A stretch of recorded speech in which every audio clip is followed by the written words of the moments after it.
പ്രാർത്ഥിച്ചു. പ്രത്യേകിച്ച് എക്സാം എഴുതുന്ന കുഞ്ഞുങ്ങളെ എല്ലാം തിരുക്കരങ്ങൾ വഹിച്ച് നമ്മൾ പ്രാർത്ഥിച്ചു. വീണ്ടും ഈ ദിവസങ്ങളിൽ അവർക്ക് വേണ്ടി പ്രാർത്ഥിക്കാം. കർത്താവ് അവരെ അനുഗ്രഹിക്കട്ടെ. ജ്ഞാനത്താലും പരിജ്ഞാനത്താലും ദൈവം നിറയ്ക്കട്ടെ.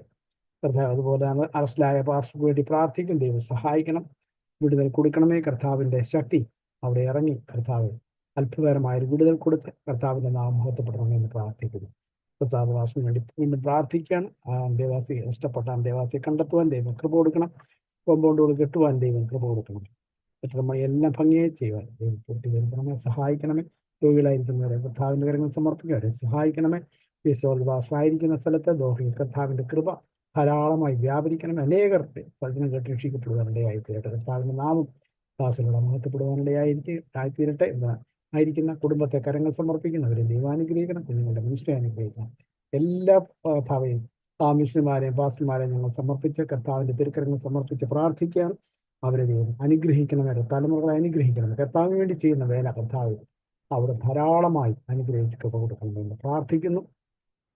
അതുപോലെ തന്നെ കർത്താവെ ഞങ്ങളെ രാജസ്ഥാൻ, പ്രത്യേകിച്ച് ഞങ്ങളെ രാജസ്ഥാൻ വേണ്ടി പ്രാർത്ഥിക്കുന്നു. ഒറീസയ്ക്ക് വേണ്ടി, മധ്യപ്രദേശ്, UP-ക്ക് വേണ്ടിയൊക്കെ പ്രാർത്ഥിക്കുന്നു. മഹാരാഷ്ട്രയ്ക്ക് വേണ്ടി, നാഗാലാൻഡ്, ത്രിപുരയ്ക്ക് വേണ്ടി, കർത്താവ് ഛത്തീസ്ഗഡിന് വേണ്ടി, മേഘാലയക്ക് വേണ്ടി, അതുപോലെ തന്നെ ആസാം, മിസോറാം ഭാഗങ്ങളിലേക്ക് വേണ്ടി ഞങ്ങൾ പ്രാർത്ഥിക്കുന്നു. കർത്താവ് ഈ ദിവസങ്ങളിൽ അവിടെ തന്നെ വഴികളെ ഒരുക്കണമെന്ന് പ്രാർത്ഥിക്കുന്നു. വിവരങ്ങൾ സമർപ്പിക്കുന്നു. ഈ വചനം കർത്താവ് തന്നെ സംസാരിക്കണം.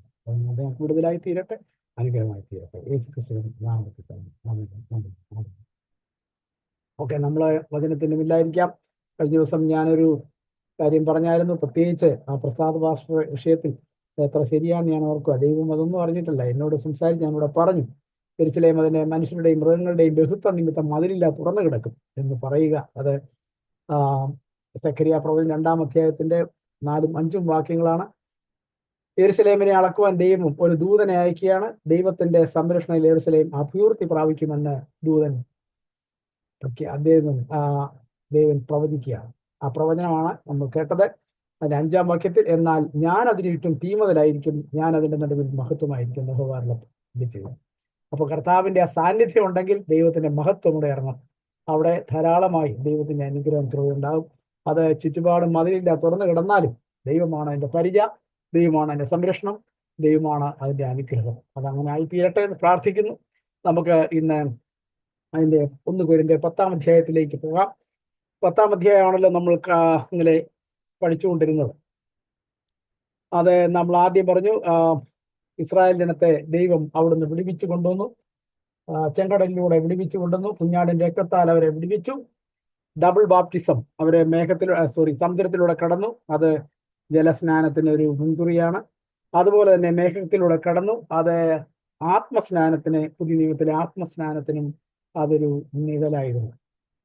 അങ്ങനെ അവിടുന്ന് രക്ഷിക്കപ്പെട്ട് കൊണ്ടുവന്ന ദൈവജനം ഒരേ ആത്മീയാഹാരം മാന ഭക്ഷിച്ചു, ഒരേ ആത്മീയ പാനീയം കുടിച്ചു. എല്ലാവരും ഒരുമിച്ച് ഒരേ അപ്പന്റെ മക്കളെ പോലെ അവരെ നടത്തി.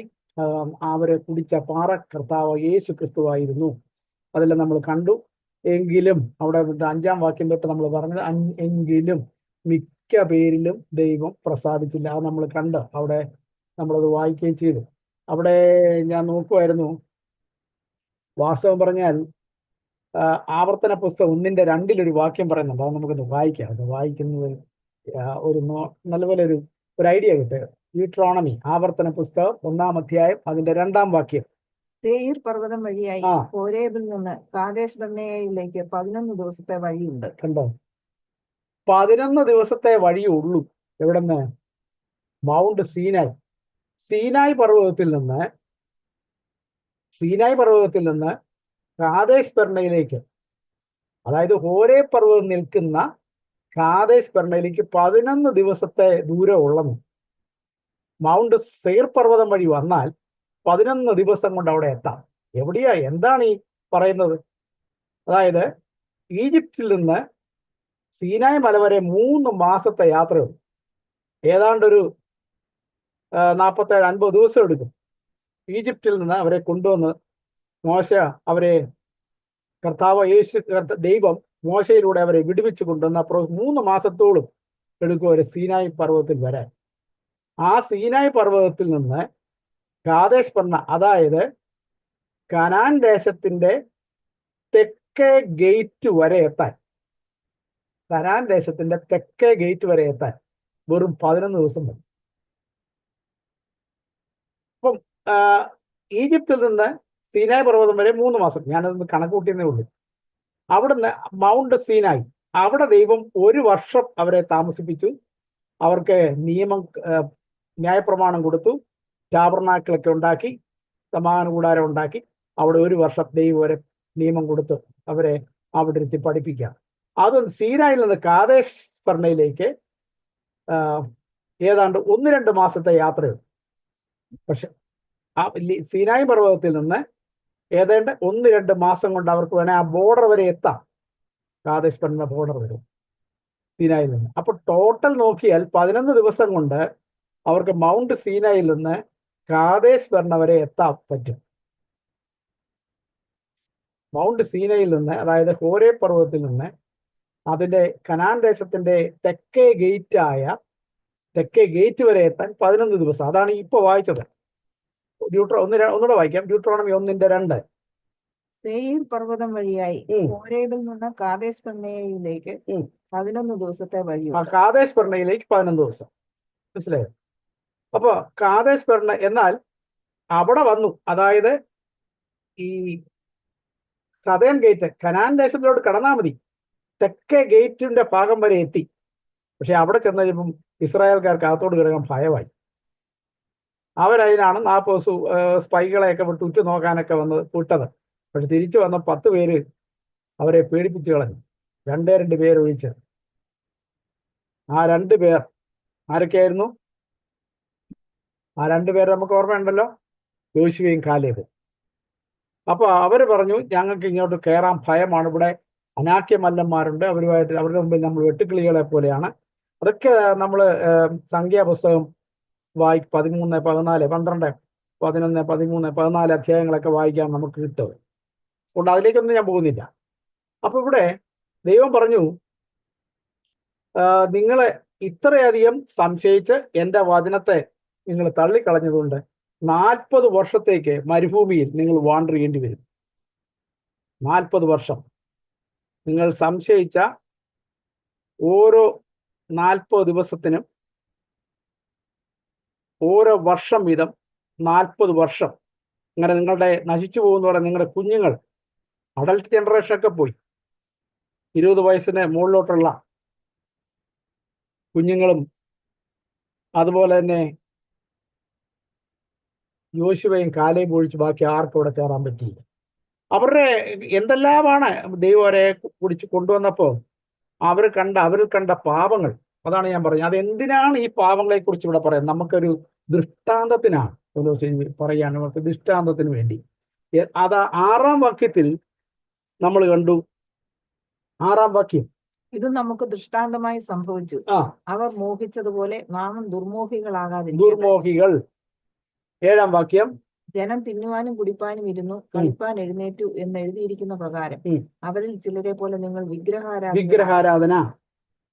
3. 8-ാം വാക്യം, അവരിൽ ചിലർ പരസംഗം ചെയ്ത് അഡൽട്ടറി, ഇമ്മോറാലിറ്റി, സെക്സ്വൽ ഇമ്മോറാലിറ്റി. 9-ാം വാക്യം, അവരിൽ ചിലർ പരീക്ഷിച്ച് സർപ്പങ്ങളാൽ നശിച്ചു പോയ ദൈവത്തെ പരീക്ഷിച്ചു, ടെംപ്റ്റഡ് ഗോഡ്, ദൈവത്തെ പരീക്ഷിച്ചു. അടുത്ത 10-ാം വാക്യം, അവരിൽ ചിലർ പിറുപിറുത്ത് പിറുപിറുത്തു, ഗ്രംബ്ലിംഗ്, ദൈവത്തോട് പിറുപിറുക്കുക. ഇതെല്ലാം അവരുടെ പാപങ്ങളാണ്. എന്നിട്ട് പറയാണ്, ദൃഷ്ടാന്തമായി അവർക്ക് സംഭവിച്ചതുപോലെ നമ്മൾക്ക് ബുദ്ധി ഉപദേശം എഴുതിയിരിക്കുന്നു. ഇത് ഇവിടെ കൊരിന്ത്യരോട് പറയുന്നത് എന്തിനാ? കൊരിന്ത്യ സഭയിൽ ഇതേ പാപങ്ങൾ അതുകൊണ്ടാവും. 6-ാം അധ്യായം തൊട്ട് നമ്മൾ നോക്കുകയാണെങ്കിൽ കൊരിന്ത്യ സഭയിലും വിഗ്രഹാരാധന, വിഗ്രഹത്തിന് സമർപ്പിച്ച് തിന്നുന്നു, വിഗ്രഹാരാധന, അവർക്കിടയിൽ ദുർനടപ്പ്, അവരുടെ 2 കൊരിന്ത്യസ് വരുമ്പോൾ പിറുപിറുപ്പ്, ഇതെല്ലാം അവരുടെ ഇടയിലും ഒരു മാറ്റവും ഇല്ല. അതുകൊണ്ട് അപ്പം ദൈവം പഴയ നിയമത്തിൽ ചെയ്ത അല്ലെങ്കിൽ കണ്ട അതേ പാപങ്ങൾ തന്നെ ഇന്നും സഭകളിൽ ഇരിക്കുകയാണ്. അതുകൊണ്ട് ദൈവം പറയാണ്, ഇത് ദൃഷ്ടാന്തമായി അവർക്ക് സംഭവിച്ചു, ലോകാവസാനം വന്നെത്തിയിരിക്കുക. ഈ നാളുകളിൽ നമ്മുടെ ബുദ്ധി ഉപദേശത്തിനായി ഇത് എഴുതിയിരിക്കുന്നു. അപ്പൊ അവിടെ പണ്ട് ഇസ്രായേൽക്ക് സംഭവിച്ചതല്ലേ എന്ന് വിചാരിച്ച് തള്ളിക്കളയാവുന്ന കാര്യമല്ലെന്ന്. അതെല്ലാം ഈ കൊരിന്ത്യ സഭയിലും ഉണ്ടായത്. ദുർനടപ്പുണ്ടായിരുന്നു, വ്യവഹാരം ഉണ്ടായിരുന്നു, പരസംഗം ഉണ്ടായിരുന്നു. ഇല്ലേ? ഒരുത്തൻ അപ്പന്റെ ഭാര്യയെ വെച്ചുകൊണ്ടിരിക്കുന്നു, സഭ മിണ്ടുന്നില്ല. അതുപോലെ തന്നെ പിറുപിറുപ്പ്, ഇതെല്ലാം ഇവിടെയുമുണ്ട്. അതുകൊണ്ട് അവരോട് പറയുകയാണ്, നിങ്ങൾ നിൽക്കുന്നു എന്ന് തോന്നുന്നവൻ വീഴാതിരിപ്പാൻ സൂക്ഷിച്ചുകൊള്ളുവിൻ. എന്നിട്ട് പറയാണ്, ഏത് മനുഷ്യനും പരീക്ഷണം ഉണ്ട്. ആ 13-ാം വാക്യം ഒന്ന് വായിക്കാം. മനുഷ്യർക്ക് നടപ്പല്ലാത്ത പരീക്ഷ നിങ്ങൾക്ക് നേരിട്ടിട്ടില്ല. ദൈവം വിശ്വസ്തൻ. നിങ്ങൾക്ക് കഴിയുന്നതിന് മീതെ പരീക്ഷ നേരിടുവാൻ സമ്മതിക്കാതെ നിങ്ങൾക്ക് സഹിപ്പാൻ കഴിയേണ്ടതിന് പരീക്ഷയോടുകൂടെ അവൻ പോക്കുവഴിയും ഉണ്ടാകും. 3 കാര്യങ്ങളോടെ പറയുകയാണ് 13-ാം വാക്യത്തിൽ. എന്താണ് പറയുന്നത്? 1, നമ്പർ 1, മനുഷ്യർക്ക് നടപ്പല്ലാത്ത പരീക്ഷ നിങ്ങൾക്ക് നേരിട്ടില്ല. എല്ലാം കോമൺ ആണ് ഈ പരീക്ഷകളല്ലേ. ടെംപ്ടേഷൻ എല്ലാവർക്കും ഉണ്ടാവും. ആരും ടെംപ്ടേഷൻ അതീതമല്ല. കർത്താവിനെ പോലും പിശാച് പരീക്ഷിച്ചു, എന്നിട്ട് തൽക്കാലത്തേക്ക് വിട്ടുപോയെന്നാ എഴുതിയിരിക്കുന്നു. കർത്താവിന് ഇതുപോലെ പരീക്ഷ സാത്താൻ വെച്ചെങ്കിൽ തീർച്ചയായിട്ടും നമുക്കും പരീക്ഷ ഉണ്ടാവും. അപ്പോൾ 1, മനുഷ്യർക്ക് നടപ്പല്ലാത്ത പരീക്ഷ നമുക്ക് ഈസ് കോമൺ ടു മാൻകൈൻഡ്. മനുഷ്യർക്കെല്ലാം ഉള്ളതാണ്. അപ്പോൾ അത് ഒന്നുകിൽ അത് കോപമായിരിക്കാം, അല്ലെങ്കിൽ ലസ്റ്റ് ആയിരിക്കാം, അല്ലെങ്കിൽ ഗ്രീഡ് ആയിരിക്കാം. എന്തായാലും ശരി, ഇത് മനുഷ്യർക്കുണ്ടാവും. കാരണം നാം ജഡത്തിലാണ് വസിക്കുന്നത്. ജഡത്തിൽ നമ്മുടെ ശരീരത്തിന്റെ അവയവങ്ങളിലൊരു പാപത്തിന്റെ പ്രമാണമുണ്ട്. അത് നമുക്ക് കിട്ടിയത് ആദാമിൽ നിന്നാണ്, അല്ലെങ്കിൽ നമ്മുടെ ആദി മാതാപിതാക്കന്മാരിൽ നിന്ന് നമ്മൾ കിട്ടിയതാ. ഇത് നമ്മുടെ ജഡത്തിലാ വസിക്കുന്നത്, ജഡമോഹങ്ങൾ. അതുകൊണ്ടാണ് നമ്മളിപ്പോ ഈ കനാൻ ദേശം എന്ന് പറയുന്ന സ്വർഗമൊന്നുമല്ല, തെറ്റിദ്ധരിക്കരുത്. കനാൻ ദേശം സ്വർഗമല്ല. രക്ഷിക്കപ്പെട്ട നമ്മൾ വസിക്കുന്ന ഈ ഭൂതലം തന്നെയാണ് കനാൻ ദേശം. അവിടെ സ്വർഗത്തിൽ അനാക്യമല്ലന്മാരൊന്നുമില്ല, യുദ്ധം ചെയ്യേണ്ട ആവശ്യമില്ല. ഇവിടെ അങ്ങനെയല്ല. ഈ കനാൻ ദേശം ഈ അനാക്യമല്ലന്മാരുണ്ട്. നമ്മേക്കാൾ ഭയങ്കരം തോന്നാം, വെട്ടുക്കിളി പോലെ നമുക്ക് അവിടെ തോന്നാം. എന്താണ് ഈ പുതിയ നിയമത്തിൽ ഈ പറയുന്ന അനാക്യമല്ലന്മാർ? അത് നമ്മുടെ അവയവങ്ങളിൽ കാണുന്ന പാപപ്രമാണമാണ്, ജഡത്തിൽ കാണുന്ന പാപങ്ങളാണ്. അതിനെയാണ് നാം കീഴടക്കേണ്ടത്. അതിനെയാണ് രക്തത്താൽ വീണ്ടെടുത്ത് നമുക്ക് പരിശുദ്ധാത്മാവിനെയും വചനത്തെയും തന്നിരിക്കുന്നത്. അതിനാലാണ് നാം ശക്തി പ്രാപിച്ച് അവയെ ഓവർകം ചെയ്യുന്നത്. അതുകൊണ്ടാണ് റോമാലേഖനം 8:13 പറയുന്നത്, ആത്മാവിനാൽ ജഡത്തിന്റെ പ്രവൃത്തികളെ നിങ്ങൾ മരിപ്പിക്കുന്നെന്ന് നിങ്ങൾ ജീവിക്കും.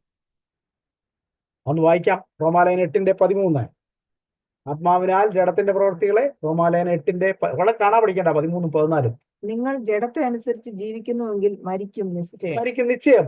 ആത്മാവിനാൽ ശരീരത്തിന്റെ പ്രവൃത്തികളെ മരിപ്പിക്കുന്നു, ജഡത്തിന്റെ പ്രവൃത്തികളെ നിങ്ങൾ ജീവിക്കും. അതാണ് ഏദൻ തോട്ടത്തിൽ ഇത് തന്നെയാ. മരിക്കില്ല എന്ന് പിശാച് പറയും, മരിക്കും. ആത്മാവിന്റെ മരണം നടക്കുവാണ്. പക്ഷെ ആ മരണത്തിൽ നമ്മളെ വീണ്ടെടുത്തു ക്രിസ്തുവിന്റെ രക്തത്താൽ നമ്മളെ നീതീകരിച്ചു. ഇനി നമ്മൾ ദൈവമക്കളാണ്. ഇനി നമ്മൾ പാപത്തിന് അടിമകളാകരുത്. ഇനി നമ്മളെ ഭരിക്കുന്ന പഴയ മനുഷ്യൻ മരിച്ചു. ഇനി ആത്മാവെന്ന പുതിയ മനുഷ്യൻ, ആത്മമനുഷ്യനാണ് നമ്മളെ നയിക്കുന്നത്.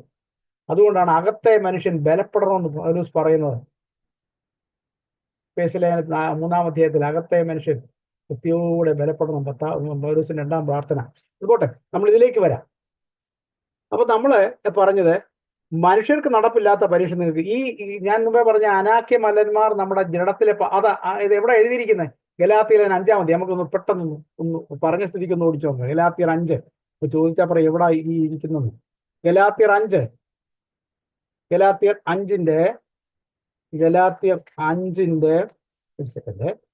5-ാം അധ്യായം അതിന്റെ 16-ാം വാക്യം മുതൽ 5:16. ആത്മാവിനെ അനുസരിച്ച് നടപ്പിൻ, നിങ്ങൾ ജഡത്തിന്റെ മോഹം നിവർത്തിക്കയില്ല. അത് തന്നെയാണ് റോമാലേഖനത്തിലും പറയുന്നത്. ജഡാഭിലാഷം ആത്മാവിനും ആത്മാഭിലാഷം ജഡത്തിനും വിരോധമായിരിക്കുന്നു. നിങ്ങൾ ഇച്ഛിക്കുന്നത് ചെയ്യാതെ വണ്ണം അവ തമ്മിൽ പ്രതികൂലമല്ലോ. ആത്മാവിനെ അനുസരിച്ച് നടക്കുന്നുവെങ്കിൽ നിങ്ങൾ ന്യായപ്രമാണത്തിന് കീഴിലുള്ളവരല്ല, ജഡത്തിന്റെ പ്രവൃത്തി ഇതാ പറയാൻ വരുന്നത്. അപ്പൊ നമ്മളെ ഈ പാപം ചെയ്ത് നമ്മൾ പാപികളായതല്ല, നമ്മൾ പാപികളായതുകൊണ്ടാണ് നമ്മൾ പാപം ചെയ്യുന്നത്. അതെന്തുകൊണ്ടാണ്? നമ്മുടെ ജഡത്തിൽ ഈ പാവപ്രമാണം ഉള്ളതുകൊണ്ട്. അപ്പൊ നമ്മുടെ ആത്മാവിനാൽ ഇതിനെ കീഴടക്കണം. നമുക്ക് നമ്മുടെ ശക്തി കൊണ്ട് കീഴടക്കാൻ പറ്റത്തില്ല. നമ്മൾ വിചാരിക്കും നമുക്ക് പറ്റുമെന്ന്. ഒരു അസൂയ പോലും നമ്മുടെ ശക്തി കൊണ്ട് കീഴടക്കാൻ പറ്റത്തില്ല. ദൈവത്തിന്റെ ആത്മാവിനെ ഏൽപ്പിച്ചു കൊടുക്കാമെങ്കിൽ സ്ലോലി അത് നമ്മൾ നീങ്ങിപ്പോണാണ്. അപ്പൊ നമ്മളിലുള്ള ഏതൊക്കെയാണെന്ന് വായിക്കാം. ജഡത്തിന്റെ പ്രവൃത്തികളോ, 19 വാക്യം, ജഡത്തിന്റെ പ്രവൃത്തികളോ, ദുർനടപ്പ്, ഗലാത്യലേഖനം 5:19 മുതൽ, ജഡത്തിന്റെ പ്രവൃത്തികളോ, പ്രവൃത്തികളോ, ദുർനടപ്പ്, അശുദ്ധി, ദുഷ്കാമം, വിഗ്രഹാരാധന, ആഭിചാരം, പക, പിണക്കം, ജാരശങ്ക, ക്രോധം, ശാഠ്യം, ദ്വന്ദ്വപക്ഷം, ഭിന്നത, അസൂയ, മദ്യപാനം, വെറുക്കൂത്ത് മുതലായവ എന്ന് വെളിവാകുന്നു. ഈ വക പ്രവർത്തിക്കുന്നവർ ദൈവരാജ്യം അവകാശമാക്കുകയില്ല എന്ന് ഞാൻ മുമ്പേ പറഞ്ഞതുപോലെ ഇപ്പോഴും നിങ്ങളോട് പറയുന്നു. നമ്മൾ ഈ പാപം ഉണ്ടെങ്കിൽ, ഈ പാപങ്ങൾ ഉണ്ടെങ്കിൽ അത് അവനാക്കിയ മല്ലന്മാരെ നമ്മളെ കീഴടക്കി നിൽക്കും. ഇപ്പം നമ്മൾ അവയെ കൊല്ലണം. അതിനുള്ള ശക്തിയാണ് ദൈവം ആത്മാവിനാൽ നമുക്ക് തന്നിരിക്കുന്നത്. വചനം എന്ന വാളാൻ നമ്മൾ പോരാടുക. അതുകൊണ്ടാണ് എഫേസ്യർ 4 പറയുന്നത്, 6 പറയുന്നത്. എന്താ പറയുന്നത്? 6-ാം അധ്യായത്തിൽ നമ്മൾ വായിക്കണ്ട, 6-ാം അധ്യായത്തിൽ നമുക്ക് തന്നിരിക്കുന്ന ഒരു കാര്യമുണ്ട്. എന്താണെന്നറിയാവോ?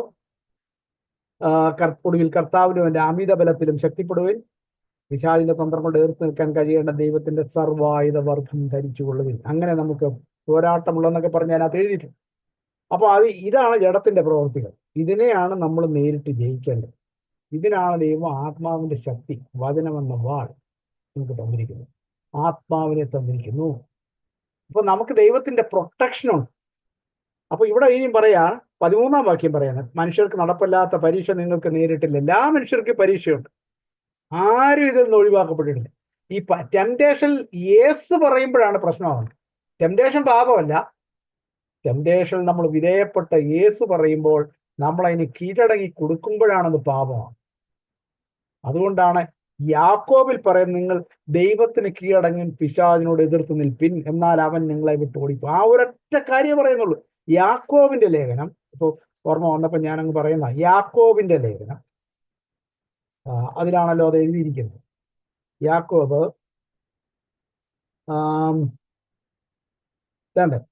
4-ാം അധ്യായം അതിന്റെ 6 മുതൽ വാക്യം, 6 വായിച്ചാൽ മതി, 6-7. എന്നാൽ അവൻ അധികം കൃപ നൽകുന്നു, അതുകൊണ്ട് ദൈവം നിഗളികളോട് എതിർത്ത് നിൽക്കുകയും താഴ്മയുള്ളവർക്ക് കൃപ നൽകുകയും ചെയ്യുന്നു എന്ന് പറഞ്ഞിരിക്കുന്നു. ആകയാൽ നിങ്ങൾ ദൈവത്തിന് കീഴടങ്ങുകയും പിശാചിനോട് എതിർത്ത് നിൽക്കുകയും. തിരിച്ചല്ല പറഞ്ഞിരിക്കുന്നു. പിശാചിനോട് എതിർത്ത് നിൽപ്പിൻ, ദൈവത്തിന് കീഴടങ്ങുമെന്നല്ല പറഞ്ഞു. ദൈവത്തിന് കീഴടങ്ങുമ്പോൾ നിങ്ങൾക്ക് ശക്തി തരുക. അങ്ങനെ പിശാചിനോട് എതിർത്ത് അവൻ നിങ്ങളെ വിട്ട് ഓടിക്കും. ആ ഒരൊറ്റ കാര്യം മാത്രമേ പറയുന്നുള്ളൂ പിശാചിനെ ഓടിക്കാൻ. നമ്മളെ ഭയങ്കര ശക്തി എടുത്ത് പിശാചിനെ ഓടിച്ചിട്ടൊന്നും കാര്യമില്ല. ദൈവത്തിൽ കീഴടങ്ങിയിട്ട് ദൈവശക്തി കൊണ്ട് വേണം പിശാചിനെ ഓടിക്കാൻ, എന്നാലേ പറ്റൂ. അല്ലേ പൗലോസിനെ അറിയാൻ, ക്രിസ്തുവിനെ അറിയാൻ നീ ആരടാന്ന് ചോദിക്കും. സ്കേവയുടെ മക്കളെ അടിച്ചോടിച്ച പോലെ കിട്ടും. മഹാപുരോഹിതനായിരുന്നു സ്കേവ. അപ്പൊ ഒന്നും ആലോചിച്ച് നോക്കും. ഈ ഒരൊറ്റ കാര്യം പറയുന്നുള്ളൂ, ദൈവത്തിന് കീഴടങ്ങുക. അപ്പൊ ഓരോ പ്രലോഭനങ്ങളെ വരുമ്പോൾ ദൈവത്തിന് കീഴടങ്ങുക, ദൈവം തന്നെ നേരിട്ടെ, ദൈവത്തിന് വിട്ടുകൊടുക്കുക. ദൈവത്തിന്റെ പരിശുദ്ധാത്മാവ്, നമ്മളിലുള്ള പരിശുദ്ധാത്മാവാണ് ഈ ജഡത്തിന്റെ പ്രവൃത്തികളെ അതിജീവിക്കുവാനുള്ള കരുണയും ശക്തിയും ബലവും നമുക്ക് അനുദിനം തരുന്നത്. അതുകൊണ്ട് നമ്മൾ ദൈവത്തിൽ എവിടെ നമുക്ക് നോക്കാം. വീണ്ടും 10:13 വീണ്ടും വരാം. അതൊരു വളരെ ഇമ്പോർട്ടന്റ് വാക്യമാണ്. നമുക്കെല്ലാം ആശ്വാസം, ധൈര്യം നൽകുന്ന ഒരു വാക്യം. മനുഷ്യർക്ക് നടപ്പല്ലാത്ത പരീക്ഷ നിങ്ങൾക്ക് നേരിട്ടിട്ടില്ല. ദൈവം വിശ്വസ്തൻ. നിങ്ങൾക്ക് കഴിയുന്നതിന് മീതെ പരീക്ഷ നേരിടുവാൻ സമ്മതിക്കാതെ നിങ്ങൾക്ക് സഹിപ്പാൻ കഴിയേണ്ടതിന് പരീക്ഷയോടുകൂടെ അവൻ പോക്കുവഴിയും ഉണ്ടാകും. അപ്പൊ അതിനകത്ത് 2-ാം കാര്യം, ഒന്ന്, മനുഷ്യർക്ക് നേരിട്ടല്ലാത്ത പരീക്ഷ നിങ്ങൾക്ക് ആർക്കും ഇതുവരെ ഉണ്ടായിട്ടില്ല. നമ്പർ 2, ദൈവം വിശ്വസ്തൻ. 2-ാമത്തെ പോയിന്റ് അതിനകത്ത് ആ വാക്യത്തിൽ 3 പോയിന്റെങ്കിലും മിനിമം ഉണ്ട്. ഒന്ന്, മനുഷ്യർക്കെല്ലാം നടപ്പുള്ള പരീക്ഷ നിങ്ങൾക്കും ദൈവം തന്നിരിക്കുന്നത്. 2-ാമത്, ദൈവം വിശ്വസ്തനാണ്. അവൻ നിങ്ങൾക്ക് സഹിക്കാൻ കഴിയുന്നതിന് മീതെ പരീക്ഷ നേരിടുവാൻ സമ്മതിക്കുകയില്ല. But 2, God is faithful. He will not let you be tempted beyond what you can bear. നമുക്ക് സഹിക്കാൻ കഴിയുന്നതിന് നേരെ ഒരു പരീക്ഷ ദൈവം തരത്തില്ല. അപ്പൊ അത് ഏത് പരീക്ഷയും നമുക്ക് തോന്നും ഭയങ്കര വിഷമാണ്, പക്ഷെ നമ്മൾ സഹിക്കും തോറും അതിനുള്ള കൃപ ദൈവം തന്നുകൊണ്ടിരിക്കും. 3-ാമത്തെ പോയിന്റ്, പരീക്ഷയോടുകൂടി അവൻ പോക്കുവഴി ഉണ്ടാക്കും. ഒരു വേ ഓഫ് എസ്കേപ്പ് അതിൽ നിന്നുണ്ടാക്കും. അപ്പൊ ഒരു ഒരു ഒരു വഴി ദൈവം തുറക്കും. ചെങ്കടലിൽ തുറന്നതുപോലെ ഒരു വഴി. എങ്ങനെയാണ് നമുക്ക് പോലും മനസ്സിലാകത്തില്ല. ജനം നിലവിളിച്ചു. അപ്പൊ മോശ പറഞ്ഞു, മിണ്ടാതിരിക്കുവിൻ, ദൈവം നിങ്ങൾക്ക് വേണ്ടി കണ്ടുകൊള്ളുവിൻ. അപ്പൊ ഇതൊക്കെ ദൃഷ്ടാന്തങ്ങളാണ് നമുക്ക്. ഇതൊക്കെ വായിച്ചു വിടാൻ മാത്രമുള്ളതല്ല. ചെങ്കടലിന്റെ മുമ്പിൽ വന്നപ്പം അയ്യോ ആരെങ്കിലും നമുക്ക് വേണ്ടി ഒന്ന് പറഞ്ഞാൽ കൊള്ളായിരുന്നു. ആരോട്? ഫറവോനോട് എന്ന് പറയുക. ഒരു മീഡിയേറ്റർ നമുക്ക് വേണ്ടി ഉണ്ടായിരുന്നെങ്കിൽ, ലോകപരമായ ഒരു മീഡിയേറ്റർ ഉണ്ടായിരുന്നേ കൊള്ളായിരുന്നു എന്ന് ആരും പറഞ്ഞില്ല. ആരും പറഞ്ഞു. മോശ പറഞ്ഞു, നിങ്ങൾ പലരും ഇവിടെ നിന്ന് നിലവിളിക്കാൻ തുടങ്ങി, മോശെ കല്ലെറി, എന്ത് ചെയ്യും? എന്ത് ചെയ്യും? കടലിനും ശത്രുവിനും മധ്യം നിൽക്കുക. പലപ്പോഴും നമുക്ക് അനുഭവമുണ്ട് അല്ലേ? ഈ ഇരിക്കുന്ന പലർക്കും ചെങ്കടലിനും പിശാചിനും മധ്യ എന്നുള്ള അനുഭവം തോന്നിയിട്ടില്ല എത്ര തവണ? ദൈവം പറയുന്നു, മിണ്ടാതിരിക്കും. മിണ്ടാതിരുന്ന് ഞാൻ ദൈവം എന്ന്. സങ്കീർത്തനം 46:10 എന്താ പറയുന്നത്? 46:10 മിണ്ടാതിരുന്ന ഞാൻ ദൈവം എന്നറിഞ്ഞുകൊള്ളുവിൻ. മിണ്ടാതിരുന്ന് ദൈവം എന്നറിയും. പലപ്പോഴും നമുക്ക് മനസ്സില്ല. നമ്മളോടെ ലോകപരമായ എന്ത് സഹായം കിട്ടും നോക്കി കിടക്കുക. നമ്മുടെ ശക്തി കൊണ്ട്, പവർ കൊണ്ട്. ചിലപ്പോൾ അങ്ങനെയുള്ളവരുണ്ട്, എൻ്റെ ശക്തി, എൻ്റെ ബലം, എൻ്റെ പവർ, എൻ്റെ ഒന്നും നടക്കില്ല. നമ്മളെ സഹായിക്കാമെന്ന് പറഞ്ഞവർ പോലും ആ സമയത്ത് മാറും. വാക്കൊക്കെ പറയും, ഞാനുണ്ട് കേട്ടോ പാസ്റ്റർ, ഒന്നും പേടിക്കണ്ട, ഞാനുണ്ട്, തക്ക സമയത്ത് ഞാനിവിടെ എത്തും. പാസ്റ്റർക്ക് എന്നെ പണമാണോ വേണ്ടത്? തക്ക സമയത്ത് എത്തിക്കും. പൊടി പോലും കാണുകയില്ല. വാക്ക് പറയാനൊക്കെ എളുപ്പമാണ്. നമ്മൾ അനുഭവം കണ്ടിട്ടുണ്ട്. നമ്മൾ ഏറ്റവും വിശ്വസിച്ച പാർട്ടി ആർക്ക് ഏറ്റവും അകലെ ഓടുന്നത്? നമ്മൾ വിചാരിക്കുമോ അയാളെങ്കിലും സഹായിക്കും. ഒരു രക്ഷയില്ല. അനുഭവിച്ചാലേ മനസ്സിലാകും. എന്നാൽ ദൈവം പറയാണ്, അവൻ വിശ്വസ്തനാണ്. നിങ്ങൾക്ക് സഹിക്കാൻ കഴിയുന്ന പരീക്ഷയോട് ഞാൻ പോക്ക് വഴി ഉണ്ടാക്കും. ആ പോക്ക് വഴിക്ക് വേണ്ടിയാ പ്രാർത്ഥിക്കണ്ടേ. അത് നമ്മുടെ ബുദ്ധിയിൽ ഉദിക്കുന്ന പോക്ക് വഴിയൊന്നുമല്ല. ദൈവത്തിന് 100,000 മാർഗങ്ങളുണ്ട്. അതിലൂടെ ദൈവം ചെങ്കടലിലൂടെ ആരെങ്കിലും അവിടെ വന്ന അത്രയും ലക്ഷക്കണക്കിന് ജനമുണ്ടല്ലോ, ആരെങ്കിലും വിചാരിച്ചോ ചെങ്കടൽ രണ്ടാകും? ആർക്കെങ്കിലും ചിന്തിക്കാൻ പറ്റുമോ? ചെങ്കടലിനെ രണ്ടാക്കും. ഒരു രക്ഷ. എരിഹോ മതിൽ വീഴുമെന്ന് ആരെങ്കിലും 7 ദിവസം ചുറ്റിക്കറങ്ങിയ എരിഹോ മതിൽ വീഴും. അപ്പം യുക്തി വേറെ, വിശ്വാസം വേറെ. നമ്മുടെ യുക്തി പറയും ഇതൊക്കെ കണക്കാ, ഇതൊന്നും യുക്തി കൊണ്ടൊന്നും നടക്കത്തില്ല. യുക്തി വേറെ, വിശ്വാസം വേറെ. അബ്രഹാം യുക്തിയിലായിരുന്നെങ്കിൽ കാര്യം വരെ നടക്കുമായിരുന്നു. യുക്തി കൊണ്ടൊന്നും നടക്കത്തില്ല. അതുകൊണ്ടാണ് അതിനകത്ത് എഴുതി വെച്ചിരിക്കുന്നത്. എന്താണ് എഴുതിയിരിക്കുന്നത്? അബ്രഹാം വിശ്വസിച്ചു. എങ്ങനെ വിശ്വസിച്ചു? മരിച്ചവരിൽ നിന്ന് ഉയർപ്പിക്കാൻ കഴിവുള്ള ദൈവം. അതിനകത്തൊരു വാക്യം പറയുന്നുണ്ട്, ബുദ്ധിക്ക് മേതെ. കറക്റ്റ്. ആ വാക്കാൻ ഞാൻ മറന്നുപോയി. ആശയ്ക്ക് എതിരായി, വിപരീതമായി, ആശയോടെ എന്ന് പറഞ്ഞ എന്നതാ? ആശയ്ക്ക് വിരുദ്ധമായി ആശയോടെ എന്ന് പറഞ്ഞാൽ മാനുഷിക യുക്തിക്ക് മുകളിലുള്ള വിശ്വാസം നടത്താം. അത്രയും പ്രായമായിട്ടൊരു കുഞ്ഞിനെ തരാൻ ദൈവത്തിന് കഴിയുമെന്നുള്ള വിശ്വാസം. ആശയ്ക്ക് വിരോധമായ ആശയോടെ എന്നായി. അതാ മനുഷ്യന്റെ യുക്തിക്ക് വിരോധമായി ദൈവത്തിന്റെ അല്ലെങ്കിൽ വിശ്വാസത്തോടെ എന്നുള്ള അർത്ഥം അത്. അപ്പൊ അവിടെയാണ് ഇവിടെ പരീക്ഷ നേരിടുമ്പോൾ ആരിലും ആശ്രയിക്കരുത്.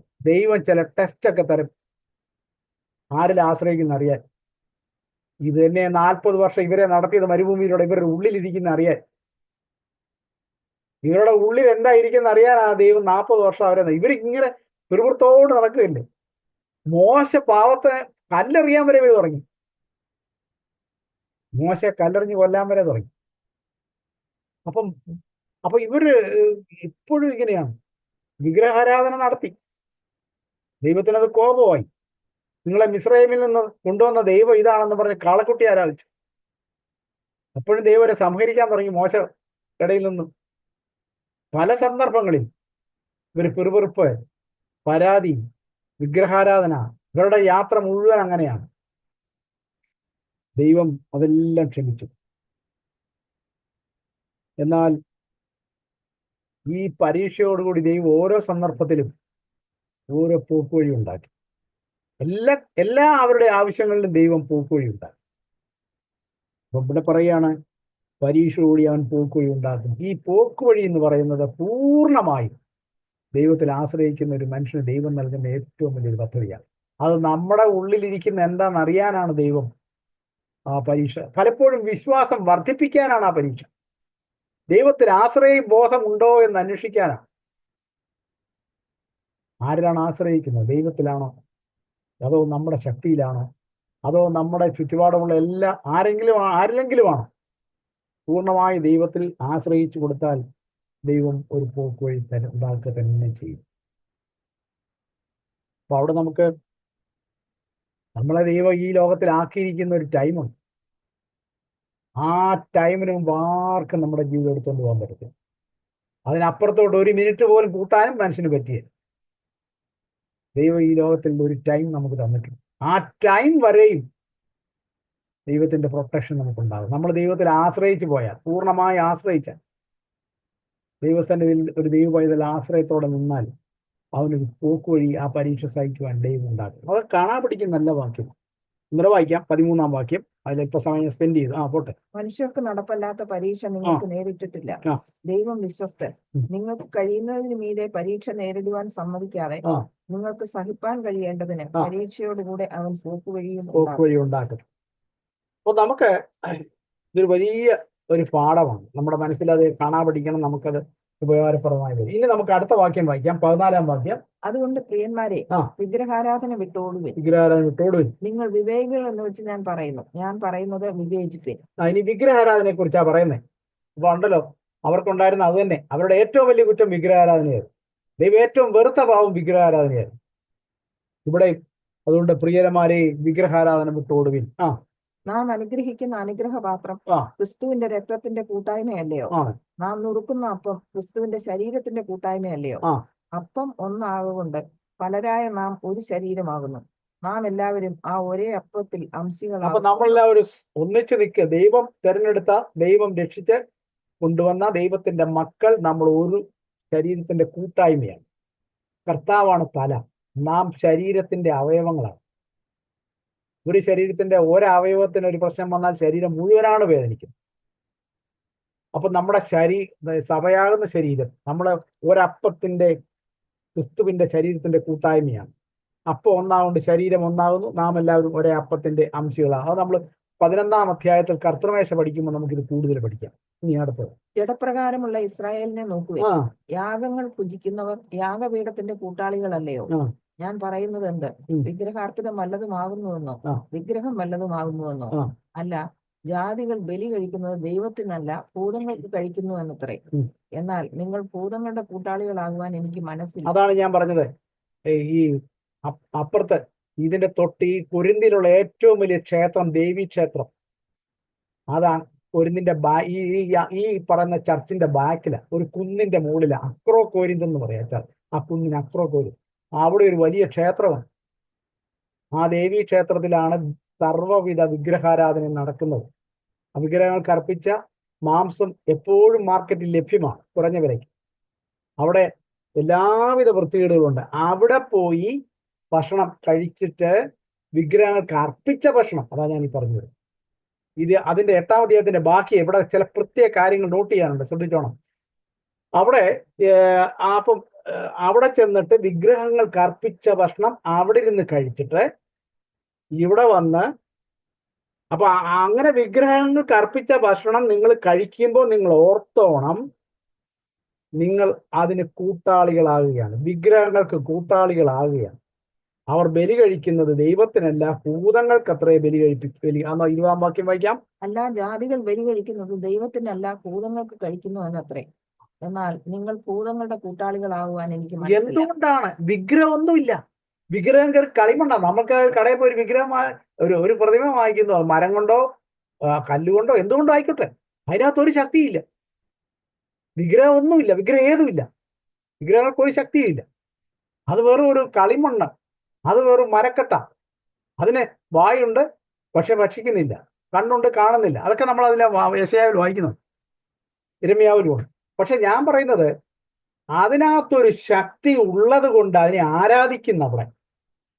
ആ ശക്തി പൈശാചിക ശക്തിയാണ്. രണ്ട് ശക്തികളെ ഒരു ലോകത്തിൽ, ദൈവശക്തിയും പൈശാചിക ശക്തി. ദൈവശക്തി അതാണ്, ഒരേ ദൈവവും ഒരേ കർത്താവും നമുക്കുണ്ട്. അതിനപ്പുറമുള്ളതെല്ലാം പൈശാചിക ബന്ധനങ്ങളാണ്. ഭൂതങ്ങൾക്കാണ് ബലി കഴിക്കുന്നത്. അവർ ഭൂതങ്ങൾക്കാണ് ബലി കഴിക്കുന്നത്. അതിന് കൂട്ടാളികളായിട്ട് വന്നാൽ ആ ഭൂതങ്ങളുടെ ബലിയിലാണ് നിങ്ങൾ കൂട്ടാളികളാകുന്നത്. ഭൂതങ്ങൾക്ക് കൂട്ടാളികളാകുവാൻ എനിക്ക് മനസ്സില്ല. അപ്പൊ അതിന് അടുത്ത വാക്യം പറയുന്നു 21, നിങ്ങൾക്ക് കർത്താവിന്റെ പാനപാത്രവും ഭൂതങ്ങളുടെ പാനപാത്രവും കുടിപ്പാൻ പാടില്ല. നിങ്ങൾക്ക് കർത്താവിന്റെ മേശയിലും ഭൂതങ്ങളുടെ മേശയിലും അംശികളാകുവാൻ പാടില്ല. എന്തുകൊണ്ട് പാടില്ല? കാരണം ആ ഭൂതത്തിന്റെ സ്വാധീനം നിങ്ങളിലേക്ക് കയറും. അത് നിങ്ങളെ ബാധിക്കും. അപ്പൊ ആ ഭൂതത്തെ പുറത്താക്കണ പിന്നെ അതിനേക്കാൾ വലിയ പണിയാ. അപ്പം ആ ഭൂതങ്ങളുടെ ഭൂതങ്ങൾക്ക് ബലിയർപ്പിക്കുന്നത് വിഗ്രഹങ്ങൾക്ക് അർപ്പിച്ച ബലി എന്ന് നമുക്കറിയാവുന്നെങ്കിൽ തിന്നെ പാടില്ലത്. അതാണ് ഇവിടെ പറയുന്നത്. അതുകൊണ്ട് രണ്ട് മേശയിലും പോയി കൂട്ടാളികളാകാൻ നമുക്ക് പാടില്ല, പറ്റുകയില്ല. കർത്താവിന്റെ മേശയിലും ഭൂതങ്ങളുടെ മേശയിലും, കർത്തൃമേശയിലും അവിടെ പോയി ഭൂതങ്ങളുടെ മേശയിലും പോയി ഒരുമിച്ച് ഭക്ഷിച്ച് രണ്ടിലും കൂട്ടാളികളാകാൻ പറ്റും. രണ്ട് വള്ളത്തെ കാലിയാവട്ടാൻ പറ്റത്തില്ല. അടുത്ത വാക്യം, അല്ല നാം കർത്താവിന് ക്രോധം ജ്വലിക്കും. കർത്താവിന്റെ ക്രോധം ജ്വലിക്കും. അവനേക്കാൾ നാം ബലവാന്മാരാണോ? അവനേക്കാൾ നാം അറിവുള്ളവരാണോ? ദൈവത്തെക്കാൾ നാം അറിവുള്ളവരാണോ? ദൈവത്തെക്കാൾ നാം ബലവാന്മാരാണോ? ദൈവം വിലക്കി തിന്നുന്ന നാം ദൈവത്തെക്കാൾ ബലവാന്മാരാണോ? അടുത്തത്, സകലത്തിനും എനിക്ക് കർത്തവ്യമുണ്ട്, എങ്കിലും സകലവും പ്രയോജനമുള്ളതല്ല. സകലത്തിനും എനിക്ക് കർത്തവ്യമുണ്ട്, എങ്കിലും സകലവും ആത്മീക വർധന വരുത്തുന്നു. അതായത് അതേപ്പറ്റി സമയമില്ലെങ്കിൽ അടുത്ത ദിവസം ഇച്ചിരൂടെ വിസ്തരിക്കുന്നുണ്ട്. ഞാൻ പറയുന്നത്, സകലത്തിൽ എനിക്ക് ചെയ്യാൻ പറ്റും, അത് എനിക്ക് പറ്റും. അതായത് എനിക്ക് സ്വാതന്ത്ര്യമുണ്ട് എല്ലാം ചെയ്യാൻ. പക്ഷെ എനിക്ക് ആത്മീയ വർധന വരുത്തുന്നുണ്ടോ, എനിക്ക് പ്രയോജനമുണ്ടോ എന്നാണ്. സകലതും എനിക്ക് ആത്മീയ വർധന വരുത്തുന്നില്ലെങ്കിൽ പിന്നെ എന്തിനത് ചെയ്യണം? അതാ ചോദ്യം. അടുത്തത് 24, ഓരോരുത്തരും സ്വന്തം ഗുണമല്ല മറ്റുള്ളവന്റെ ഗുണം അന്വേഷിക്കും. മറ്റുള്ളവരുടെ ഗുണം കൂടെ അന്വേഷിക്കട്ടെ എന്ന് പറഞ്ഞാൽ മറ്റുള്ളവർ ഇടർച്ച വരുത്തരുതെന്ന്. അവനെന്റെ ശരീരത്തിന്റെ, അവന് ക്രിസ്തുവിന്റെ ശരീരത്തിന്റെ ഭാഗമാണ്. എന്നെപ്പോലെ തന്നെ ആ ക്രിസ്തു അവന് വേണ്ടിയും മരിച്ചതാ, അവനെയും രക്ഷിച്ചെടുത്തതാ. അവന് ഇടർച്ച വരുത്തരുതെന്ന്. വിഗ്രഹത്തിന് അർപ്പിച്ച് ഞാൻ തിന്നുമ്പോ ഞാൻ അറിവുള്ളവൻ ഒരു ബലഹീനൻ, അറിവില്ലാത്ത ഒരുത്തൻ എന്റെ സഭയിൽ വരുന്നവൻ അത് കാണുമ്പോ അവനും ടെൻഡ് ചെയ്യപ്പെടും. അവനറിയത്തില്ല, എന്നെ സഭയിൽ വിഗ്രഹമൊന്നുമില്ല. പക്ഷെ ഞാൻ കഴിക്കുന്നത് അവൻ കണ്ടാൽ അവൻ ഇതിൽ നിന്ന് രക്ഷിക്കപ്പെട്ട് വന്നതുകൊണ്ട്, അവൻ അതിൽ നിന്ന് മോചിതനായി വിശ്വാസത്തിലേക്ക് വന്നതുകൊണ്ട് വീണ്ടും അവന്റെ മനസാക്ഷി ദുർബലമായി തീരാനിടയായി തീരും. അങ്ങനെ വരരുത്. ഇനി അടുത്തത്, ഓരോരുത്തരും സ്വന്തം ഗുണമല്ല മറ്റുള്ളവന്റെ ഗുണം അന്വേഷിക്കണം. അങ്ങാടിയിൽ വിൽക്കുന്നത് എന്തെങ്കിലും മനസാക്ഷി നിമിത്തം ഒന്നും അന്വേഷണം കഴിക്കാതെ തിന്നുവേ. അങ്ങാടി എന്ന് പറയാൻ സൂപ്പർ മാർക്കറ്റിൽ പോയി നമ്മൾ ഇറച്ചി വാങ്ങുക. അവിടെ വരുന്ന ഇറച്ചി വിഗ്രഹത്തിൽ നിന്ന് വന്നതാണോ, വിഗ്രഹത്തിന് അർപ്പിച്ചേച്ച് വന്നതാണോ അല്ലാത്തതാണോ എന്ന് നമ്മൾ ചോദിക്കുന്നില്ല. അന്വേഷിക്കാനും പോകണ്ട, അന്വേഷിച്ചാൽ കണ്ടെത്താനും പറ്റത്തില്ല. സൂപ്പർ മാർക്കറ്റിൽ പലതരം ഇറച്ചി ഇരിക്കുന്നു. ഈ ഓരോ ഇറച്ചി എവിടുന്ന് വന്നു, എങ്ങനെ വന്നു, ഇതൊന്നും ചോദിച്ചാൽ നമുക്ക് കിട്ടുമോ? കിട്ടത്തില്ല. അപ്പൊ അതിനെക്കുറിച്ച് ഒന്നും അന്വേഷിക്കണ്ട. അങ്ങാടിയിൽ വിൽക്കുന്നത് എന്തായാലും, സൂപ്പർ മാർക്കറ്റിൽ വിൽക്കുന്നത് എന്തായാലും എന്തെങ്കിലും മനസാക്ഷി നിമിത്തം ഒന്നും അന്വേഷിക്കാതെ കഴിപ്പിക്കും. അത് എവിടുന്ന് വന്ന് നിങ്ങൾ അന്വേഷിക്കേണ്ട കാര്യമില്ല. പലപ്പോഴും അന്വേഷിച്ചാൽ നമുക്ക് ഉത്തരവും കിട്ടാൻ പോണില്ല. അവിടെ പറയുന്ന അങ്ങാടിയിൽ നിൽക്കുന്ന എന്തെങ്കിലും മനസാക്ഷി നിമിത്തം ഒന്നും അന്വേഷിക്കാതെ തിന്നുവിൻ. അത് പൈസ കൊടുത്ത് നമ്മൾ വാങ്ങുന്നു. അതിനെ സംബന്ധിച്ചിടത്തോളം നമ്മള് ദൈവസേനയിൽ കണക്ക് ബോധിപ്പിക്കേണ്ട കാര്യമില്ല, അത് വരത്തുമില്ല. കാരണം അത് എവിടുന്ന് വരുന്നു നമ്മൾ അന്വേഷിക്കുന്നു. കാരണം എന്നറിയോ, അവിടെ വിൽക്കുന്നതെല്ലാം ദൈവത്തിനുള്ളതാണ്, വിഗ്രഹങ്ങൾക്ക് അർപ്പിച്ചതല്ല. മാർക്കറ്റിൽ കിട്ടുന്നത് അതാ എവിടുന്നാ കിട്ടിയത്? ഭൂമി അതിന്റെ പൂർണ്ണത കർത്താവിനുള്ളതല്ലോ. സങ്കീർത്തനം 24:1 വാക്യം അത് ഒന്ന് വായിക്കാം. സങ്കീർത്തനം 24:1 വായിക്കാം. സങ്കീർത്തനം 24 അതിന്റെ പൂർണ്ണതയും ഭൂതലവും അതിന്റെ നിവാസികളും യഹോവയ്ക്കുള്ളതാണ്. യഹോവയ്ക്കുള്ളതാണ്. ദൈവമാ നിർമ്മിച്ച, ദൈവമാവെ ഉണ്ടാക്കിയത്. അതുകൊണ്ടാ പറയുന്നത് ഒന്നും അന്വേഷിക്കാതിരുന്നാൽ. പിന്നെ അതെല്ലാം മനുഷ്യർക്ക് വേണ്ടിയാ. മനുഷ്യരും ഭൂമിക്കും മനുഷ്യർ ഒന്നുകൂടെ വായിക്കേ. ഭൂമിയും അതിന്റെ പൂർണ്ണതയും വായിച്ചു. ഭൂമിയും അതിന്റെ പൂർണ്ണതയും അതിലെ നിവാസികളും യഹോവയ്ക്കുള്ളതാ. യഹോവയാ സൃഷ്ടിച്ചത്. അതുകൊണ്ടത് അത് മലിനമല്ല. രണ്ട് ഇൻസ്റ്റൻസിലാണ് നിങ്ങൾ കാണേണ്ടത്. അപ്പൊ ഇത്ര നമ്മൾ പറഞ്ഞ പബ്ലിക് കാര്യമാണ് പറഞ്ഞത്. പബ്ലിക് മാർക്കറ്റിൽ പോയി വാങ്ങുന്ന കാര്യം നമ്മൾ പറഞ്ഞു. നമ്മൾ ഈ കിടത്ത് ചോദിക്കാം, ഹോട്ടലിൽ പോയി കഴിച്ചാൽ, ഹോട്ടലില് കഴിച്ചാൽ അവിടെ ചിലപ്പോൾ നമ്മള് പിന്നെ എന്താ പറയുന്നത്, വെജിറ്റേറിയൻ ഹോട്ടലിൽ ചെന്ന് കഴിഞ്ഞാൽ അവിടെ ഒരു വിഗ്രഹം എന്തെങ്കിലും വെച്ചിട്ട് അതിന് ഭക്ഷണം കൊടുത്ത് എന്തെങ്കിലും വെച്ചിട്ടുണ്ടാവും.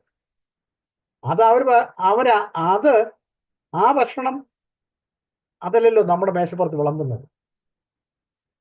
അവരുണ്ടാക്കുന്നതിന്റെ ഒരു ചെറിയ അംശം എടുത്ത് അവിടെ വെച്ചിട്ടുണ്ടാകും. അത് വേറെ കാര്യം, നമ്മളത് അന്വേഷിക്കേണ്ട കാര്യമില്ല.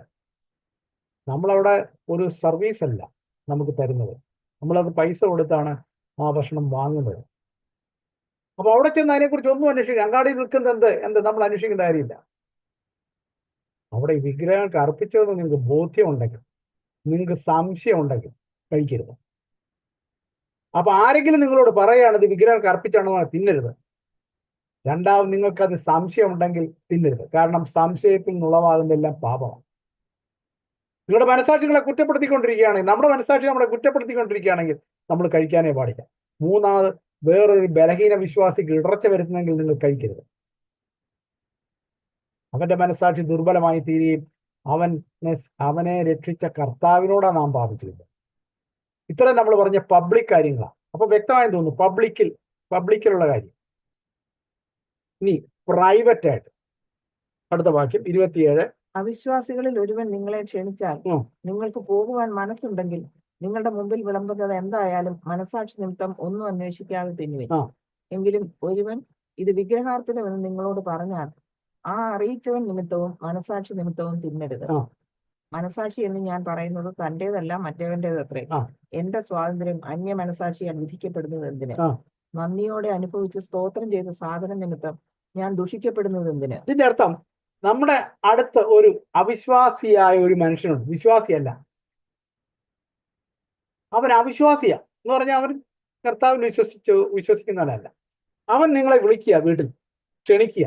അവരുടെ വീട്ടിൽ എന്തെങ്കിലും ഒരു ഉത്സവം അല്ല എന്തെങ്കിലും ഒരു സംഭവം ഉണ്ട്, അതിനൊരു സദ്യ ഒരുക്കി നിങ്ങളെ വിളിക്കുകയാണ്. അവിടെ നിങ്ങൾക്ക് പോകാൻ മനസ്സുണ്ടെ പോവുക എന്നേ പറഞ്ഞുള്ളൂ. നിർബന്ധമൊന്നുമില്ല. നിങ്ങൾക്ക് പോകാൻ മനസ്സുണ്ട്, നിങ്ങൾ അവിടെ അവരുമായിട്ട് സുവിശേഷമൊക്കെ പറയുന്ന ആളാണെങ്കിൽ നിങ്ങൾക്ക് അങ്ങനെ ഒരു ബന്ധം ഉണ്ടല്ലോ, നിങ്ങളെ വിളിച്ചാൽ നിങ്ങൾ പോവുക, നിങ്ങൾക്ക് ഇഷ്ടമുണ്ടെങ്കിൽ പോവുക. എന്നിട്ട് നിങ്ങളുടെ മുമ്പിൽ വിളമ്പുന്ന എന്താണേലും ഒന്നും മനസ്സാക്ഷി നിമിത്തം ഒന്നും അന്വേഷിക്കാതെ തിന്നാൻ. നിങ്ങളൊന്നും അന്വേഷിക്കണ്ട. ഇത് വിഗ്രഹങ്ങൾ അർപ്പിച്ചതാണോ അല്ലയോ നിങ്ങൾ ചോദിക്കാനും പോകണ്ട. എന്നാൽ ഒരുത്തൻ പറയുകയാണ് ഇത് അവൻ പറയുകയാണ് ഇത് വിഗ്രഹങ്ങൾക്ക് അർപ്പിച്ച ഭക്ഷണമാണെന്ന് പറഞ്ഞാൽ തിന്നരുത്. വീണ്ടും ആ പഴയ പ്രശ്നം തന്നെയാ, വിഗ്രഹങ്ങൾക്ക് അർപ്പിച്ചെന്ന് പറഞ്ഞാൽ തിന്നരുത്. ഇനി ഒരുവൻ ഇത് വിഗ്രഹാർപ്പിച്ചെന്ന് നിങ്ങളോട് പറഞ്ഞാൽ ആ അറിയിച്ചവൻ നിമിത്തവും മനസാക്ഷി നിമിത്തവും തിന്നരുത്. മനസാക്ഷി എന്ന് പറയുന്നത് എന്റേതല്ല മറ്റവൻ്റെതാണ് എന്ന് പറഞ്ഞ അവനൊരു അവിശ്വാസിയാ. അവൻ പറയാ വിഗ്രഹങ്ങൾക്ക് അർപ്പിച്ചെന്ന് പറഞ്ഞിട്ട് ആ കുഴപ്പമൊന്നുമില്ല, പ്രാർത്ഥിച്ചിട്ട് തിന്നാ മതി എന്ന് പറഞ്ഞാൽ അവൻ വിചാരിക്കും ഞാനും ഇവനും ഒരുപോലെയാ, ഇവൻ വലിയ വിശ്വാസിയാന്ന് പറഞ്ഞാൽ ഇവൻ തിന്നുന്നു, ഞാനും അവനും ഒരുപോലെ, ഒരു വ്യത്യാസമില്ല. എന്താ വ്യത്യാസം? അവന്റെ മുമ്പിൽ എന്റെ സാക്ഷ്യം നഷ്ടപ്പെട്ടു. അതാണ് വരുന്നത്. വിഗ്രഹാർപ്പിതമെന്ന് ഒരുത്തൻ പറഞ്ഞാൽ ഉപേക്ഷിക്കാൻ പാടില്ല. കാരണം അവന്റെ മനസാക്ഷി നിമിത്തം, എന്റെ മനസാക്ഷിയല്ല, എന്റെ മനസാക്ഷി ഇത് കുഴപ്പമൊന്നുമില്ല, പ്രാർത്ഥിക്കുന്ന പ്രശ്നമൊന്നുമില്ല എന്ന് ഞാൻ കരുതിയാലും, ഞാനൊരു അറിവുള്ളവൻ ആയിട്ട് എൻ്റെ അറിവ് കൊണ്ട് ഞാൻ പറയാ അതൊന്നും ഒരു കുഴപ്പമില്ല എന്ന് പറഞ്ഞാൽ അവന്റെ മുമ്പിൽ നീയും അവനും ഒന്നുപോലെ, ഒരു വ്യത്യാസവും ഇല്ല. നിന്റെ സാക്ഷി അവിടെ നഷ്ടപ്പെട്ടു. അതേസമയം അവിടെ ചെന്നു അവൻ ഭക്ഷണം വിളമ്പി, ഒന്നും ചോദിക്കാതെ തിന്നുക, സ്തോത്രത്തോടെ അനുഭവിക്കുക, സന്തോഷത്തോടെ പോരുക. അപ്പൊ ആ ഒരു കണ്ടീഷൻ, വിഗ്രഹാർപ്പിതമെന്ന് ഒരുത്തൻ പറഞ്ഞാൽ അത് ഭക്ഷിക്കരുത്. കാരണം നീ എത്ര അവന്റെ മുമ്പിൽ സ്തോത്രം പറഞ്ഞാലും അവൻ വിചാരിക്കുന്നത്, അവന്റെ മനസാക്ഷി നിന്റെ മനസാക്ഷി ഒന്ന് തന്നെയാണ്. നിന്റെ വിശ്വാസം ഒരു പ്രത്യേകതയുള്ളതല്ല. 2, മനസാക്ഷി എന്ന് പറയുന്നത് അവന്റെ മനസാക്ഷിയാണ്, എൻ്റേതല്ല. എൻ്റെ മനസാക്ഷി ചിലപ്പോൾ കുഴപ്പമില്ലായിരിക്കാം, മനസാക്ഷി എൻ്റെ കുറ്റപ്പെടുത്തുന്നില്ലായിരിക്കാം, പക്ഷേ അവന്റെ മനസാക്ഷി ദുർബലമാ. അവന്റെ മനസാക്ഷി നിമിത്തം നീ തിന്നിട്ട്. മനസാക്ഷി എന്ന് ഞാൻ പറയുന്നത് തൻ്റേതല്ല, മറ്റവൻ്റേതത്രേ, അറിയിച്ചവൻ്റേതത്രേ. എൻ്റെ സ്വാതന്ത്ര്യം അന്യ മനസാക്ഷിയിൽ വിധിക്കപ്പെടുന്നുണ്ട്. അവൻ എൻ്റെ മനസാക്ഷിയെ വിധിക്കും. അവൻ എൻ്റെ മനസാക്ഷിയെ വിധിക്കുവാൻ ഇടയാക്കും. നന്ദിയോടെ അനുഭവിച്ച് സ്തോത്രം ചെയ്ത സാധനം നിമിത്തം ഞാൻ ദുഷിക്കപ്പെടുന്നത്, ഞാൻ അവന്റെ മുമ്പിൽ ദുഷിക്കപ്പെടും. ആകയാൽ നിങ്ങൾ തിന്നാലും കുടിച്ചാലും എന്ത് ചെയ്താലും എല്ലാം ദൈവത്തിന്റെ മഹത്വത്തിനായി. Everything for God's glory. നിങ്ങൾ എന്ത് ചെയ്താലും ദൈവത്തിന്റെ മഹത്വത്തിനായി ചെയ്യും. തിന്നാലും കുടിച്ചാലും ശരി, കർത്താവിന്റെ മഹത്വത്തിനായി ചെയ്യും. അപ്പൊ ആ ലാസ്റ്റ് ഒരു 33 കൂടെ വായിക്കാം. സോറി. യഹൂദന്മാർക്കും യവനന്മാർക്കും ദൈവസഭയ്ക്കും ഇടർച്ചയല്ലാത്തവരാകുവിൻ. ഇടർച്ചയാകരുത് ആർക്കും. ദൈവസഭയിൽ ഇടർച്ചയാകരുത്, യവനന്മാരായി ജാതികൾക്കും ഇടർച്ചയാകരുത്. ഞാനും എന്റെ ഗുണമല്ല, പലർ രക്ഷിക്കപ്പെടേണ്ടതിന് അവരുടെ ഗുണം തന്നെ അന്വേഷിച്ചുകൊണ്ട് എല്ലാവരെയും എല്ലാം കൊണ്ടും പ്രസാദിപ്പിക്കുന്നുവല്ലോ. അതിനെക്കുറിച്ച് കൂടുതൽ എക്സ്പ്ലെയിൻ ചെയ്യാനുണ്ട്. ഞാൻ അവിടെ ചെന്ന് പൗലോസ് പറയുന്നു, ഞാൻ അതുകൊണ്ട് തന്നെ ഞാൻ നീ അവിടെ വേറൊരു വാക്യത്തിൽ വരുന്നുണ്ട്, ഞാൻ മാംസം തിന്നുകയില്ല. വേറൊരാൾക്ക് ഇടർച്ച വരുത്തുന്നുവെങ്കിൽ എൻ്റെ സ്വാതന്ത്ര്യം ആണ് എനിക്ക് കഴിക്കാം, പക്ഷേ അത് വേറൊരുത്തിന് ഇടർച്ച വരുത്തുന്നുവെങ്കിൽ ആ സ്വാതന്ത്ര്യം ഞാൻ അനുഭവിക്കുകയില്ല എന്നാണ് പൗലോസ് പറയുന്നത്. അതിനെക്കുറിച്ച് പിന്നീട് നമുക്ക് കൂടുതൽ വ്യാഖ്യാനിക്കാം. ദൈവം ഈ വചനങ്ങളെ നമ്മളെ അനുഗ്രഹിക്കട്ടെ. നമ്മളിത് വായിക്കണം. സംശയങ്ങളുണ്ടെങ്കിൽ നമുക്ക് പിന്നീട് പാസ്പോർട്ട് എഴുതി ചോദിക്കാം, നമുക്കത് ഒരു ദിവസം ക്ലിയർ ചെയ്യാം. അപ്പോൾ ദൈവം ധാരാളമായി നമ്മളെ അനുഗ്രഹിക്കട്ടെ. ഈ വചനങ്ങൾ, ഓരോ കേൾക്കുന്ന വചനങ്ങളും കർത്താവെ ഞങ്ങളുടെ നാമത്തിന് മഹത്വത്തിനായി സമർപ്പിക്കുന്ന ഈ കുടുംബങ്ങളെ അനുഗ്രഹിക്കണം. ഇന്ന് കർത്താവെ ഈ വചന ശുശ്രൂഷയിൽ പങ്കെടുത്ത എല്ലാവരെയും ദൈവം അനുഗ്രഹിക്കണം, കുടുംബങ്ങളെ അനുഗ്രഹിക്കണം, തലമുറകളെ അനുഗ്രഹിക്കണമെന്ന് പ്രാർത്ഥിക്കുന്നു. അവിടുത്തെ വചനം ഞങ്ങളുടെ കാന്തിയും പാതയ്ക്ക് വെളിച്ചമായി തീരട്ടെ. കർത്താവ് ഇന്നായിരിക്കുന്ന ഇവിടെ വന്നിരിക്കുന്ന എല്ലാ കുടുംബങ്ങളെയും കർത്താവ് യേശു ക്രിസ്തുവിന്റെ നാമത്തിൽ ഞങ്ങൾ അനുഗ്രഹിച്ച് പ്രാർത്ഥിക്കണം. ഒരു അനുഗ്രഹമായി തീരട്ടെ. ദുഷ്ടൻ വെച്ചിരിക്കുന്ന എല്ലാ ഗൂഢതന്ത്രങ്ങളെയും ഗൂഢാലോചനകളെയും സ്വർഗത്തിനും ഭൂമിക്കും നാഥൻ യേശു ക്രിസ്തുവിന്റെ അധികാരമുള്ള നാമം ഞങ്ങളതിനെ തകർത്ത് കളയും. യേശു രക്തത്താൽ ജയമെടുക്കുന്നു കർത്താവ്. കർത്താവ് ഞങ്ങൾ തന്ന ഈ കൂട്ടായ്മയോർത്ത് വീണ്ടും സ്തുതിക്കുന്ന പാസ്റ്റായിരിക്കുന്ന ദൈവം കാട്ടണം. യേശു ക്രിസ്തുവിൻ നാമത്തിൽ തന്നെ. ആമേൻ, ആമേൻ.